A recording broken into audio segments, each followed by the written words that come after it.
Sir आप मेरे जी question को बोलिए। कभी बहुत सर कवर करते नहीं सर। आप पुष्यमित्र मित्र शुंग का मैंने एक सवाल करा था सर, आपने कभी उसे कवर नहीं किया आज तक। कवर क्या आपका सवाल था बताइए। मैंने कभी सर, देखा नहीं होगा क्योंकि बहुत सारे कमेंट आते हैं ना। सर बताएं। पुष्यमित्र मित्र शुंग यही क्या बता दीजिए। सरफेरे थे? फिर से बताइए। क्या पुष्यमित्र मित्र शुंग जो थे वो सरफेरे थे क्या? मतलब पहले तो बौद्ध मत का अंत करा, फिर फिर बौद्धों के स्तूप तक बनवा दिए। ये तो बिल्कुल हाँ उसी हाँ। तरह हो गया अशोक के जैसे। कलिंग का युद्ध तो लड़ लिया, फिर बाद में बौद्ध धर्म अपना लिया। ये तो सर दोनों की कहानी मिलती जुलती है कहीं हद तक। अच्छा, आप मुझे एक प्रमाण बताइए कि कहाँ पे उनने बौद्धों का अंत किया, उसके क्या प्रमाण हैं, क्या सबूत हैं, और कैसे बौद्ध मत अपना लिया, इसके क्या सबूत हैं। हाँ, ये चेक करना अरे होगा ना कि इस बात सही हम है कि नहीं है। ये मेरा मत भी नहीं है। जी जी। ये मत मैंने दूसरे हाँ का भी हाँ। लिया है, और ये मत मैं चाहता हूँ उनका हाँ। नाम लूंगा तो शायद तक डिफेम नहीं करूंगा उन्हें। ये मैंने किसी का रेफरेंस ही हम्म। लिया है। तो मैंने आपकी बात समझ ली है, सुन ली है।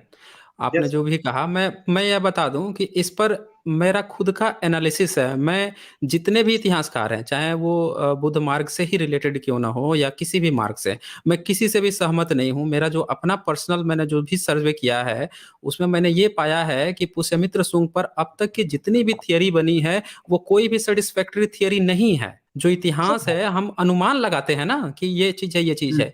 आप ये बताइए कि भूलर भूलर जो है 1927 में नाम बताता है कि पुष्पा मित्र नहीं, पुष्य मित्र होना चाहिए। आपको नाम तक नहीं पता है जिस बंदे हाँ। का, उसको बताया जा रहा है कि वो पूरे बौद्धों का संहार कर दिया, बौद्ध मत अपना लिया, कि सिरफिरा था। ये कैसी थियरी स्थापित की गई थी संस्कृत ग्रंथों में। भूलर, एक्चुअली सर ये आप हेलो। एपिग्राफी पढ़िए। एपिग्राफी है, मैं आपको कभी इस पर शेयर कर दूंगा कम्युनिटी पेस्ट पे। उस पे साफ साफ लिखा है कि भूलर जो है, जब 1929 की जो एपिग्राफी आती है, जब 1924 में धनदेव का जो शिलालेख फाइंड आउट किया गया, जिसपे पुष्यमित्र की पुष्ट नाम बताने की कोशिश की थी उन लोगों ने, तो वहां पे एक बहुत बड़ा सवाल खड़ा हो गया कि अभी तक पुष्यमित्र को बताया गया कि ईसा से पूर्व का है। 185 180 के करीब का बताया जा रहा था, और धनादेव का अभिलेख है ईसा की पहली शताब्दी का।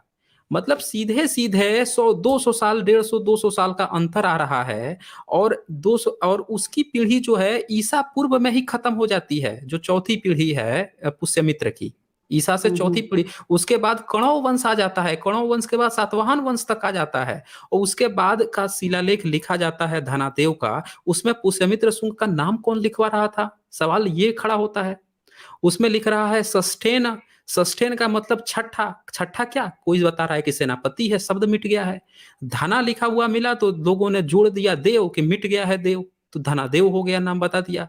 उसमें इतनी गलतियां हैं उस अभिलेख में, अंतर कितना है। या तो सम्राट अशोक का अभिलेख का है कोई कि 200 साल बाद सम्राट अशोक का मिला है, सम्राट अशोक के बाद, क्या आप मान लेंगे कि सम्राट अशोक का अभिलेख है वो? नहीं। सम्राट अशोक खुद लिखवा के जाएंगे ना। और सर एक पुष्यमित्र बात का जो अभिलेख बताइए। मिल रहा है, पुष्यमित्र का अभिलेख जो उसके समकालीन बताया जा रहा है, वो सुगन राजे उस पर नाम लिखा है। उस पे भी पुष्यमित्र सुंग नहीं लिखा हुआ है, सुगन राजे लिखा हुआ है। तो वो सुगन राजे को कुछ लोगों ने पुष्यमित्र बता दिया, जिसमें वो बुद्धिस्ट है, जिसमें वो प्रॉपर मध्य प्रदेश में भरूत स्तूप बना रहा है, मरम्मत करवा रहा है, चारों तरफ वो बुद्धिस्ट ही बुद्धिस्ट दिख रहा है। सारे प्रमाण उसके वो मिल रहे हैं, वो अभिलेख भी पुष्यमित्र का बता दिया गया। और जिसपे उसका नाम बताया जा रहा है पुष्यमित्र, वो उसके 200 साल बाद मिल रहा है। अब ये बट सर कैसी कंट्राडिक्टरी है। ये ये कैसी कॉन्ट्रडिक्टरी तो सर लग कंट्राडिक्टरी रही है कि जो 200 साल बाद मिल रहा है, उसमें अश्वमेध यज्ञ भी बताया जा रहा है। है। हाँ अब ये बात उसमें तो है सर। अश्वमेध, तो इतनी कंट्राडिक्टरी को आप सबूत कैसे मान सकते हैं? सवाल तो ये है नहीं, ना, हमें तो ये भी चेक करना होगा ना बस दो चार कि बातें जो। मुझे भी क्लियर हुई। हेलो। जी जी जी। और जी। एक मत बोलते ना सर, एक पॉइंट है सर, एक बात बताएं। चोर हाँ हाँ कभी बताएं। कभी नहीं बोलता मैंने चोरी की है। पहली बात तो सर ये कोई नहीं बोलता। अब सर जी क्यों जी लिखवाएगा बताएं। पुष्यमित्र? अभी जो उसने जो संहार करा वो क्या लिखवाएगा इस चीज को कि देखो भाई मैंने आके लिखवाया? फिर बात। सम्राट अशोक ने लिखवाया है कि जब कलिंगा युद्ध में उनने देखे लाखों लोगों को कि अपाहिज हो गए हैं, उनको दिख हुई, बहुत दुखद हुआ, वो गलानी है। इस सब सारे बात को लिखवाया है उनने। जब आपके पास नहीं सबूत है तो आप, आपके अंदर बैठ गया है कि पुष्यमित्र एक हत्यारा था, आपके अंदर पहले से बैठ गया है, प्री डिफाइंड। अब उसको आप जस्टिफाई करने के लिए ये कहें कि वो क्यों क्यों लिखवाएगा, हम मान लिए तो हम माने ही क्यों ना, तो ये कोई उत्तर अब नहीं सर होता जब ना। देखिए राघव जी, जो जी एविडेंस बोल। है उसके आधार पर हमें कहानी गढ़नी होगी, न कि कहानी पहले से गढ़ी है उसको जस्टिफाई करने के लिए एविडेंस पर जबरदस्ती प्रेशर डाला जाए। बट सर समझ रहे हैं दोनों आप, मत के लोग एविडेंस मान को रहे हैं ना देख सर। के कहानी मैं नहीं सुन बनाइए। अरे सर मैं क्या मान रहा, ये दोनों मत के लोग मान रहे हैं, दोनों मत के लोग मानते हैं बात को। तो यही मैंने शुरू में आपसे बोल दिया कि मैं किसी भी मत से नहीं वो हूं, मैं कभी भी कोई बात रखता हूं उस पर मेरा अपना सर्वे होता है, अपना रिसर्च होता है। मैंने खुद एपिग्राफी पढ़ा, मैंने सारे सबूत देखे और फिर मैंने सबका डिनाई किया। मैं चाहता तो सीधे सीधे बोल सकता था, किसी का पक्ष ले सकता था। मैं जानता हूं कि मेरे सब्सक्राइबर बहुत सारे लोग हैं, नाराज हुए, बहुतों ने कमेंट में लिखा, लेकिन नहीं, जो सत्य है जो मैंने पाया उसी को मैंने रिप्रेजेंट किया, वही आज भी बता रहा हूं। बहुत सारे लोग हेलो मुझसे असहमत होंगे चलिए होंगे सर हाँ मेरे तो लेकिन जो सत्य है उसी के साथ हमें आगे बढ़ना होगा जी ना। हाँ सर, तो बिल्कुल आप कमेंट सही में कह एक रहे है हैं। पार्थेश सिंह राजपूत, हेलो तो वो जी बोल रहे हाँ, हैं जी रिपोर्ट करो पेज को कमेंट अच्छा सब रिपोर्ट करो, गाली दे रहे हो अच्छा साइंस जर्नी झूठ बोल रहा है इधर अब इनके पास यही सबूत बचा है, यही तो बचा है ना, गाली देंगे क्योंकि आपके पास प्रमाण नहीं है, कहानी गढ़ रखी है। बिल्कुल सर, आपने तो सही राघव कहा जी है। आपको इतिहास हमेशा बदलता रहता है, नए नए साक्ष्य जुड़ते रहते हैं, पुरानी थ्योरी जो है तो बदलती रहती है, जो है ना, तो नया होता जाता है, वही तथ्यों के आधार पर सही चीज हो जाती है। तो सर अशोक के जी सर। सर तो फिर पुष्यमित्र शुंग ने बृहदत्त को मारा है या उसको, या उसे जीता था जंग में, उसे क्या बोलते हैं ये उसका शासन। ये सब बातें तो बाद में आई है, इसका भी पूरा कोई क्लियर एविडेंस नहीं है कि उन्होंने किस राजा को मारा, किस तरह से किया, वो कहानी ये बाद में बनी है। एक्चुअली देखा जाए तो ये कहानियां घट के आती है, वो एक पुराण में लिखा हुआ है, वहां से उठा के लगाया गया कोई कालिदास कालिदास के नाम पर जो किताब आती है उसमें वो पुष्यमित्र का, देखिए कितनी विडंबना है। कालिदास को बताया जा रहा है कि कालिदास गुप्त काल में था, वो गुप्त काल के बारे में नाम ही नहीं लेता है। किसका नाम ले रहा है, तो किसी पुष्यमित्र शुंग के किसी बच्चे का नाम लेके उसकी कहानी सुना रहा है। उसी तरह से चाणक्य भी थोपा गया। चाणक्य कभी भी चंद्रगुप्त के बारे में कुछ नहीं बोलता, वो ब्राह्मणों की कहानी शुरू किए हुए है, क्षत्रियों की कहानी पता नहीं कहां से शुरू किए हुए है। तो जो किरदार बाद में आपको थोप दिए गए ना, उनके नाम पर जो टेक्स्ट लिखी गई हैं ये शब्द उनमें जो है ना सच्चाई नहीं क्षत्रिय, मिलेगी। एक चीज हाँ बता हाँ दे हाँ रहे क्षत्रिय का, अरे हाँ हाँ क्षत्रिय का शब्द जो है उसके बारे में बता देते हैं। ये शक वंश का सुना है ना, एक नाम देते थे वो अपने किंगडम का, सत्राप, सतराप, ठीक है। तो ब्राह्मणों ने उसका संस्कृत में ट्रांसलेट शत कर दिया, क्षत्रिय, ये वहां से बन गया क्षत्रिय, ठीक है। जो शक वंश के राजा होते तो अपने राज्य को सत्राप करके बुलाया करते थे। तो ये क्षत्रिय जो शब्द इवॉल्व हुआ है, पहले लेखों में नहीं मिलता, बाद में आप देखेगा 7वीं 6वीं शताब्दी के बाद क्षत्रिय आ गया। हेलो, एक रावल जी बोल रहे आपको धर्म के विरुद्ध नहीं बोलना चाहिए। हाँ मिस्टर रावल बोल रहे हैं आपको हाँ धर्म के भाई, विरुद्ध नहीं बोलना चाहिए। तो देखिए हम ये फ्रीडम ऑफ स्पीच क्या होती है? हमें धर्म पढ़ाया जा रहा है और हम धर्म के विरुद्ध क्या, हम उसकी चर्चा कर रहे हैं ना। यहाँ पे आपको क्या लग रहा है हम क्या विरुद्ध बोल रहे हैं? हम तो चर्चा कर रहे हैं। हमने सबसे प्रश्न रखा कि आप कृष्ण का प्रमाण दे दीजिए, आपने हमें गीता परोस दी। अब हम कह रहे हैं कि आप कह रहे हो कि ये 5000 साल पहले का था, हम वही तो बोल रहे हैं ना कि 5000 साल पहले का था, आप हमें सबूत दे दीजिए। आप वो काम कर नहीं रहे हो, तो फिर अब ये भी ना करें तो फिर फ्रीडम ऑफ स्पीच का मतलब क्या है? आप बता दीजिए हमें। भाई सबूत ही तो मांगा जा रहा है, और सबूत मांगना अगर धर्म के विरुद्ध है तो फिर आपका धर्म में गलती है, फिर आप अपना धर्म सुधार लीजिए। फिर सर अगर एक सबूत बात सर, एक मांगना, सवाल था एविडेंस मेरा मांगना। सर। जी जी जी सर आपने एक यूनेस्को पे वीडियो बनाया था जो थोड़ा मुझे अनसेटिस्फैक्टरी लगा। आपने कहा कि हाँ जो बताएं। यूनेस्को में जो बहुत सारी जो लिपियां हैं वो बौद्धों की बताई नहीं गई है, ठीक है सर, आपने एक बात बोली थी। यूनेस्को में यस सर, कि बहुत सारी जो बौद्धों की पर्शियन लिपि हमें मिल जाती है, जैनों की मिल जाती है, हिंदुओं की मिल जाती है, पर बौद्धों की एक नहीं मिलती है ना सर, ये आप कह उसमें आपने कहा था, ठीक है सर। हाँ बताते जाएं बताते जाएं, अच्छा सर कुछ फिर आप एक बताइए तब बात समझ में बताइए, आएगा मुझे। बट जब जब हम ये बात पर आज मैं जब भी देखता हूँ मेरे जितने भी मतलब जो मेरे SC ST वाले जो दोस्त हैं, मैं तो उनसे जनरली मैं उनसे पूछता हूँ, वो कहते हैं 5000 साल से हम पे जुल्म करा, 4500 साल से जुर्म किया। मैंने उनसे एक ही सवाल करता हूँ, भाई एक बात बताओ, ऋग्वेद जब 556 साल पुराना ही है ज्यादा से ज्यादा, तो तुम मुझे 5000 साल का क्यों बता रहे हो? कितने साल पुराने तुम्हें ब्राह्मणों ने हमला करा, जबकि ये कर दिया वो कर दिया। तो सर एक बात तो बताइए कि सर ऋग्वेद आपके हिसाब से कितना साल पुराना है? देखिए यहाँ पे आपके ना प्रश्न जो है दो तरह के हैं। एक प्रश्न तो ये है कि बुद्धिस्टों की जो लिपि है उसके बारे में नहीं पढ़ाया जाता है, वो बात है। दूसरी बात है कि ऋग्वेद कितना पुराना है, और तीसरा बात कि जो आपके SC ST दोस्त हैं वो क्या कहते हैं। तीन तरह की बातें हैं, इसमें यस से आपको किसका आंसर चाहिए? पहले सर ये बताइए सर, ये पहले पहले मुझे बताइए कि सर ये यूनेस्को में जो जो जो लिपि की बात कर रहे थे सर, पहले लिपि वाला क्लियर कर दीजिए।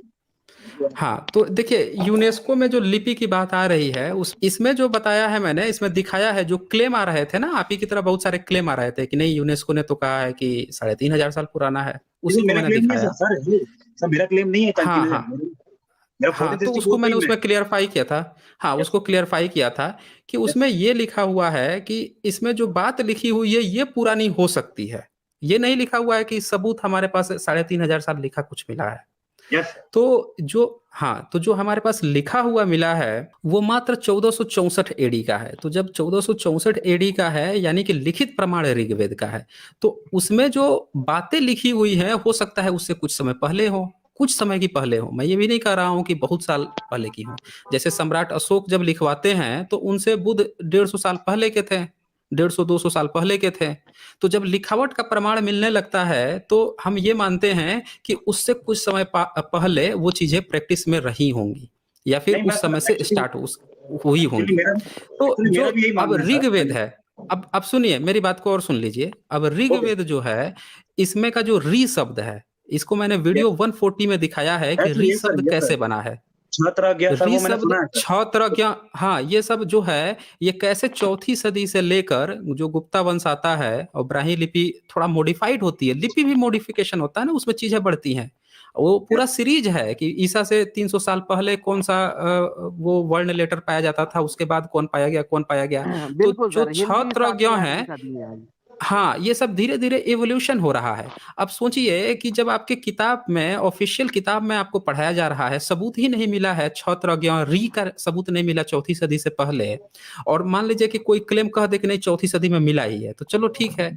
तो भैया आप ये तो सोचिए कि चौथी सदी में री मिल गया तो ऋग्वेद भी चौथी ही सदी का हो जाएगा, इसका मतलब तीसरी सदी में भी ऋग्वेद नहीं था, आप ये कहना चाहते तो सर हैं। मेरा। तो नो सर। हेलो। यहाँ पे देखिए मेरी बात को सुनिए। बुद्धिस्ट जो टेक्स्ट हैं उनमें भी जो शब्द आए हैं तो वहां से पता चलता है कि 6ठी सदी में री शब्द आया है, वो भी जापान के किसी बुद्धिस्ट मठ में, ये भी मैंने दिखाया है।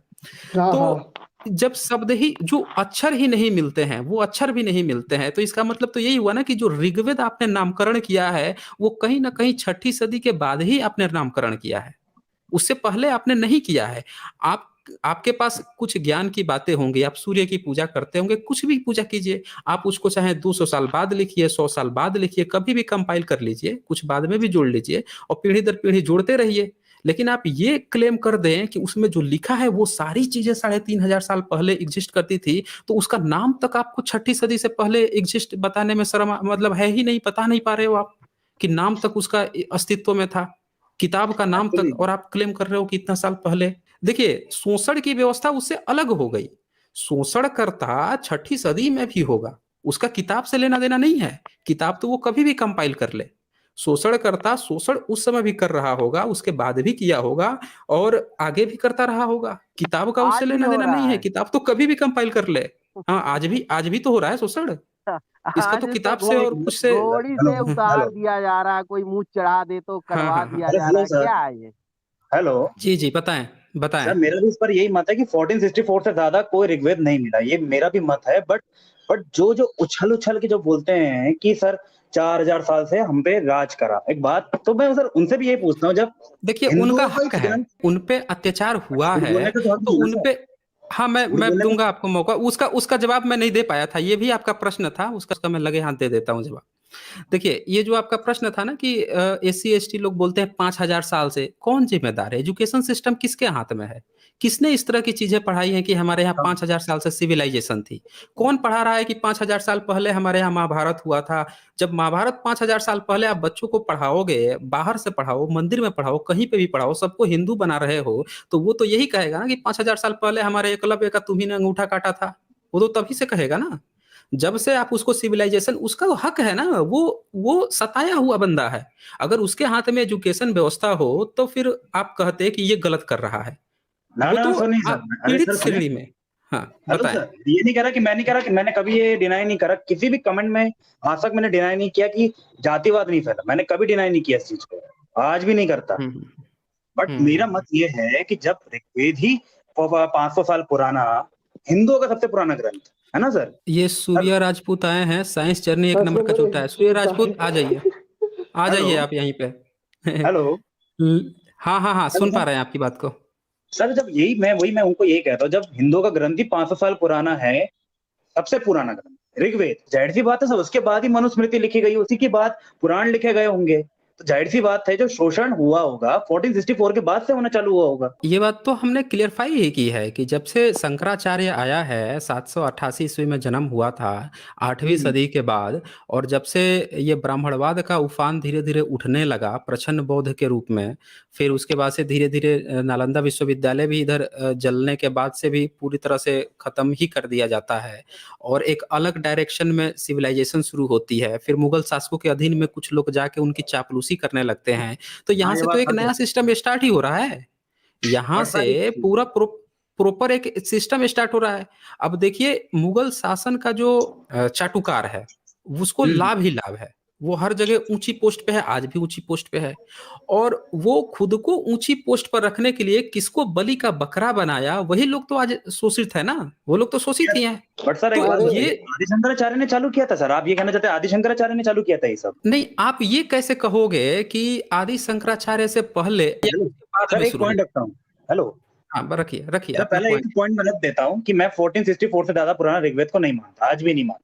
अब ऋग्वेद से ही सारा शोषण हुआ है, इस पॉइंट पे क्यों लटके हुए हैं? आप ये कहना चाहते हो कि सम्राट अशोक का शिलालेख अगर सम्राट अशोक के समय में मिला तो उससे पहले बलि प्रथा थी या नहीं थी, क्योंकि उनने बलि प्रथा का विरोध किया, तो उससे पहले, उसके बाद बलि प्रथा रुक गई, या उसके पहले बलि प्रथा ही बलि प्रथा थी? इसका क्या मतलब है? भाई, शोषण हर समय में होता है, शोषण हर समय में होता है, आगे भी होता है, पीछे भी होता है। आप उसको किसी किताब के जन्म से लेकर नहीं रख सकते ना। बट सर उसके आज जो भी उसके भी कुछ पूर्वज रहे होंगे, वो अपने समय में शोषण करते, उसके बच्चों ने कंपाइल किया किताबें, या जो भी किया, जिस रूप में भी रहा होगा, अलग तरह से कंपाइल कर लिया, कुछ चेंज करके लिख दिया, कुछ बदल के लिख दिया। इसका उससे क्या लेना देना है कि किताब में सोर्स लिख ऑफ दिया उसी कास्टिज्म दिन से कौन है? शोषण शुरू हुआ? आप क्या मानते हैं सर? आपका क्या मानना है कि सोर्स ऑफ कास्टिज्म कब की है? सोर्स ऑफ कास्टिज्म देखिए, सोर्स ऑफ कास्टिज्म जो हमारे पास पुराना जितने अभिलेख मिले हैं, उसमें कहीं भी हमें ये नहीं मिला है कि जाति व्यवस्था, जाति प्रथा, इस तरह की चीजें हों। हमें कहीं भी कोई अभिलेख नहीं बताया है अभी तक कि वो जाति प्रथा को बढ़ावा दिया हो, वर्ण का दिया हो, या खुद को क्षत्रिय मानता हो। ऐसा कोई भी अभिलेख नहीं मिला है, या वर्ण व्यवस्था को भी माना हो, ऐसा कोई अभिलेख नहीं मिला है। तो बाद में यही चीजें धीरे धीरे बाद में मिलने लगती हैं। विशेषकर कागज के पन्नों पर ये शोषण ज्यादा मिलता है। जब कागज के पन्नों पर मिलने लगता है तो कोई चीज अचानक किताब पर लिख देने से नहीं स्टार्ट होती है। तुलसीदास के किताबों में, रामचरितमानस में, जो शूद्रों को, आभीरों को, या फिर एससी एसटी जो भी अछूत वर्ग है, इनको जो तिरस्कृत किया गया है, इसका मतलब ये नहीं है कि उसी दिन से स्टार्ट हुआ, उसके पहले भी रहा होगा। तुलसीदास ने अपने समाज को देखा, उसको, वो अमानवीय था उसके अंदर, था कि मुझे भी इस चीज को बरकरार रखना है, मैं ऊंचा हूं तो मुझे ऊंचा बन के रहना है, उसने वही किया। सर वही तो हम ये चीज नहीं है, कह जब सकते तक ना हमें कि अभिलेख नहीं हम मिलेंगे। ये नहीं कह सकते ना कि उसका जिस दिन किताब लिखा उसी दिन से शोषण शुरू हो गया, सर वही तो 16वीं सर सदी वही तो से। मैं कह रहा हूँ, दैट्स द रियल पॉइंट। अगर हमको सोर्स ऑफ कास्टिज्म का ढंग से पता नहीं, किसी अभिलेख में मिल लिखित नहीं पाया गया, किसी शिलालेख पर लिखित पाया नहीं गया, तो सर ये कौन तय हम्म करेगा? जाहिर सी बात है कोई मैन्युस्क्रिप्ट करेगी। गूगल डोर है, गूगल डोर, वो आना चाह रहे थे। आपका एग्जैक्ट पॉइंट क्या है, ये आप पहले क्लियर तो करें। आप एग्जैक्ट पॉइंट कभी सोर्स ऑफ बता रहे हैं कास्टिज्म कि मेरा, हाँ मैं मैं ऋग्वेद, सोर्स ऑफ कभी आप इस कास्टिज्म, बात को रख रहे हैं कि सोर्स ऑफ किताब कास्टिज्म जब से मिला तभी से शोषण स्टार्ट हुआ, उसके पहले ही शोषण नहीं था? मतलब आपका मिलना एग्जैक्ट से पॉइंट पहले क्या है? What are the source of the casteism sir? और किन अभिलेखों में, किन आप शिलालेखों पे लिखित पाया गया सर? किसी भी अभिलेख पे अभी तक, जहां तक मैंने जो पुराने अभिलेख पाए पोलिस हैं, बुक उस से पे मुझे साझा नहीं है। मिला है। हाँ, सम्राट अशोक के अभिलेख मिले हैं, उसमें बहुत हेलो, सारे पेशाकारों के नाम हैं, पेशाओं के, तो उसमें जो है ऐसा कुछ नहीं पोलिस लिखा बुक है से कि, साझा है। तो देखिए, एक ये जो चीज है ना आपकी कि किन शिलालेखों पे मिला, जब इसका कोई क्लियरिफिकेशन नहीं है तो ये कोई नहीं मानता ना। आपने कभी नहीं देखा होगा कि मैं जो कंटेंट बनाता हूँ, आप किसी दूसरे का कंटेंट, आप मेरे ऊपर उसका जस्टिफिकेशन आप मुझसे लेना चाहते हैं, तो ये तो इम्पॉसिबल हो जाएगा, मैं नहीं दे पाऊंगा ना उनका, कौन लोग क्या मान रहे हैं। आप नहीं मुझसे पूछेंगे तो मैं सीधे इनकार करता हूं कि मैं 10वीं सदी से पहले किसी भी तरह की वर्ण व्यवस्था को नहीं मानता, किसी भी तरह की जाति व्यवस्था को भी नहीं मानता। हाँ, ये मानता हूँ कि 7वीं 8वीं सदी के बाद धीरे-धीरे चीजें बदलने लगी थी और जब तक हाँ। इनका बुद्ध मार्ग का जब तक प्रभुत्व था तो उनकी एक अलग ही बाउंड्री थी, वो अलग तरह से लोगों का मतलब ट्रीटमेंट था और जब वो चीजें हटती हैं, कम होती हैं तो छोटे-छोटे बहुत सारे टिड्डी दल खड़े हो जाते हैं, सबके अलग विचार होते हैं और फिर भारत बिखरने लगता है फिर। सर पाल आदि वंश शंकराचार्य का क्या रहा होगा सर? ऐसा उसकी क्या मानसिकता रही होगी कि सर उसने ये सब बनाया, ये सब इसने जो ग्रंथ लिखे, जो इसने ये सब चालू करा सर, क्या उसकी मानसिकता रही होगी सर? आप देखिए, मतलब आप उसका लोकेशन तो देखिए ना किस जगह का था, केरल का था वो। केरला केरला का था ना और फिर आप देख लीजिए उसके बाद से कि वेदों का पहला भाष्य किसने किया, दूसरा भाष्य, तीसरा साउथ में भाष्य किसने वेदा किया? सुगड़ ने सब किया, साउथ सारे में वेदा साउथ में, सुगड़ ने किया। सारे साउथ वालों ने किया। आप संस्कृत के जो अभिलेख आप बताते हो कि ज्यादा मिले हैं, वो भी देख लो साउथ में ही बताने लगते साउथ हैं में लोग मिले संस्कृत हैं। के अभिलेख। हाँ, तो सारा चीज तो साउथ से स्टार्ट हो रहा है ना। उधर के लोगों में आप ये बताओ कि संस्कृत अगर भारत में पहले से होता तो सारा चीज पहले से ही मिलना चाहिए था, लेकिन सारा चीज गुप्ता काल के बाद का क्लेम आना शुरू होता है। किधर से क्लेम आना शुरू होता है? तो साउथ से, सारा क्लेम साउथ से। शंकराचार्य उधर का, माधवाचार्य उधर का, फिर ये महीधर, राम उवट, सायण किधर के? सब साउथ के। हाँ फिर वो वर्ण व्यवस्था बनाने की जरूरत क्यों पड़ी सर? वर्ण व्यवस्था बनाने की जरूरत तो मतलब ऐसी कौन सी नहीं, ये सवाल नहीं है। देखिए, ये हमारा सवाल नहीं है बिल्कुल कि वर्ण व्यवस्था क्यों। इसी को तो ये आज तक जस्टिफिकेशन दे रहे हैं ना। ये गीता जो चैप्टर था, इसमें कृष्ण के नाम से उसको जस्टिफिकेशन दिलवा रहे हैं वर्ण ये व्यवस्था बात को। तो है। नहीं यार, हाँ, मैं एग्री ये करता हूँ, मैं सारा एग्री करता हूँ। जस्टिफिकेशन ये लोग, ये सारी ग्रंथ किताबें क्यों लिखे हैं? उसी वर्ण व्यवस्था को तो जस्टिफिकेशन दे रहे हैं ना ईश्वर के नाम पे। सर थैंक यू सर, आपने आज सबको ड्यूरेंडोर क्लेरिफाई बात कर कर रहे दिया थे कि मैं पहले अपनी से। क्रिएटिविटी दूसरों को भी दिखा सकता हूँ। Thank you sir. हाँ, हाँ, थैंक बिल्कुल, बिल्कुल। Okay, okay, thank you.